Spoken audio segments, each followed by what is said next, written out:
In 1970, two Soviet scientists published a paper that proposed something that sounds insane until you sit with the evidence. Mikhail Vasin and Alexander Sherbakov were not fringe writers. They were scientists at the Soviet Academy of Sciences. Their paper was titled, "Is the Moon the Creation of Alien Intelligence?" They proposed that the anomalies were not geological accidents, that the moon was an engineered object, a hollowed-out planetoid with a thick, reinforced shell filled with dense metals, placed deliberately in Earth's orbit. The Western scientific community dismissed it immediately, which is worth noting, not because dismissal is always wrong, but because the dismissal never came with an explanation for the evidence. The seismic data didn't change. The mass distribution didn't change. The orbital precision didn't change. They just stopped talking about it. The moon is the most studied object in the night sky. We've landed on it, we've drilled into it, we've sent 12 human beings to walk across its surface and bring pieces of it back home. And after all of that, scientists still cannot fully explain where it came from. That alone should unsettle you. Every planet in our solar system follows a logical pattern. Their moons are small, irregular, captured debris, rocks that got pulled in by gravity at some point in the past. Mars has two tiny moons that look like potatoes. Jupiter's moons are chaotic, tilted, scattered. Even the largest natural moons in the solar system follow the physics you'd expect. Then there's ours. Our moon is enormous, disproportionately, almost impossibly enormous. It is 27% the size of Earth. No other planet in the solar system has a moon anything close to that ratio. Not one.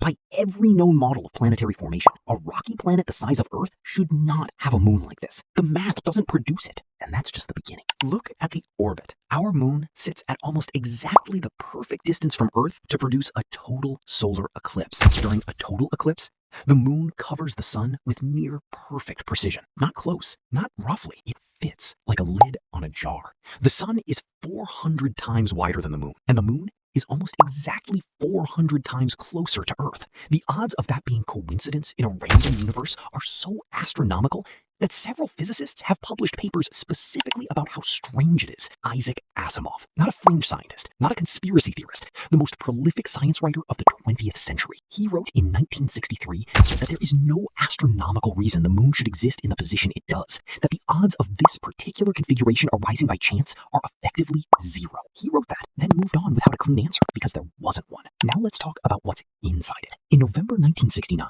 Apollo 12 landed on the lunar surface.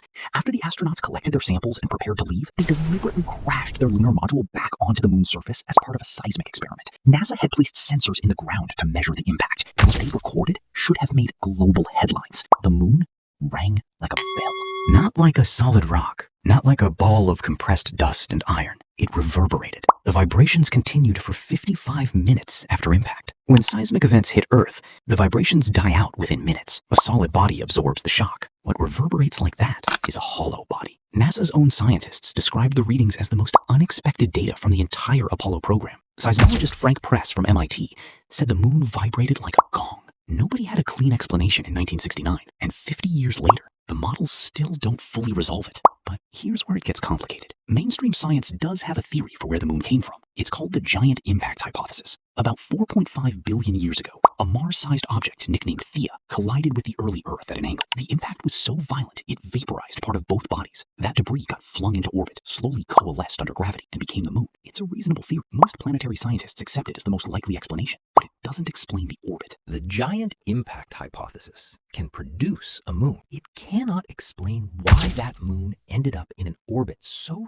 geometrically precise that it creates perfect solar eclipses. Debris fields don't arrange themselves with that kind of mathematical accuracy. The odds calculation doesn't get better under the impact model. It stays just as strange. And it doesn't explain the metals. When Apollo astronauts brought back lunar rock samples, scientists found something nobody expected. The moon's surface is rich in refractory metals: titanium, chromium, yttrium. These are metals that only form or survive under extreme heat. They're not supposed to exist in significant quantities in the outer crust of any moon formed by a debris collision. They're too heavy. Physics says they should have sunk deep into the interior during formation. They didn't. They're sitting on the surface. Then there's the mass distribution. When NASA's Lunar Orbiter spacecraft began mapping the moon in the 1960s, the probes kept going off course. The tracking teams kept having to correct the trajectories. When they investigated why, they discovered that the moon's gravitational field is uneven in ways that have no clean explanation.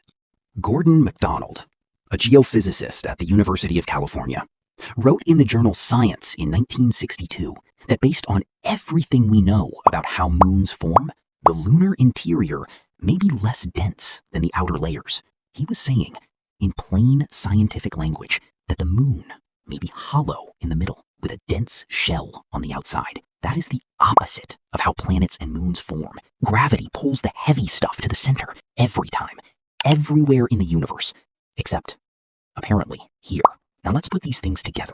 You have a moon that is geometrically perfect in its relationship to the sun, that is disproportionately large for the planet it orbits, that vibrates like a hollow structure when struck, that has refractory metals on its surface that have no business being there, that has an uneven mass distribution with dense outer layers and a potentially hollow interior, that arrived in an orbit that no simulation of the giant impact hypothesis has ever fully reproduced. And here's the part that should stay with you. The moon doesn't just sit in a convenient orbit. It stabilizes Earth's axial tilt. Without the moon's gravitational influence, Earth's axis would wobble chaotically, shifting dramatically over tens of thousands of years. The climate would become unpredictable on a scale that would make complex life nearly impossible to develop. Other planets without large stabilizing moons show exactly this kind of chaotic axial drift. Mars has tilted as much as 60 degrees from its current position over its history. Without the moon, Earth almost certainly does not produce complex life. Not at the pace it did, maybe not at all. So you have an object that is mathematically improbable in its size, inexplicable in its composition, anomalous in its internal structure, perfectly positioned to make Earth habitable, and we still don't have a complete explanation for how it got here. Now, the honest scientific answer is that we probably just don't understand the full dynamics of planetary formation yet. The universe is vast and old and does things we haven't modeled. Most scientists believe the giant impact hypothesis will eventually be refined into something that accounts for all of this. That's not unreasonable. Science works that way. It fills in gaps over time. But filling in gaps over time is not the same as having the answer now. And when you stack the anomalies, not one, not two, but a list of them, each individually explainable, but collectively forming a pattern that no single model has ever fully resolved, you're left in the same uncomfortable place that serious researchers have been sitting in for 60 years. Carl Sagan once wrote that extraordinary claims require extraordinary evidence.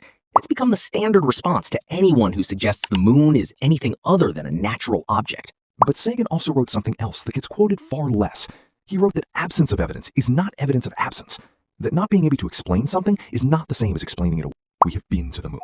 We have stood on it, drilled into it, detonated experiments against it, and sent fleets of spacecraft to map it from above. And we came back with data that still, in peer-reviewed scientific literature, has no complete explanation. Maybe it's a natural object, and we just haven't figured out the full picture yet. That's the most likely answer.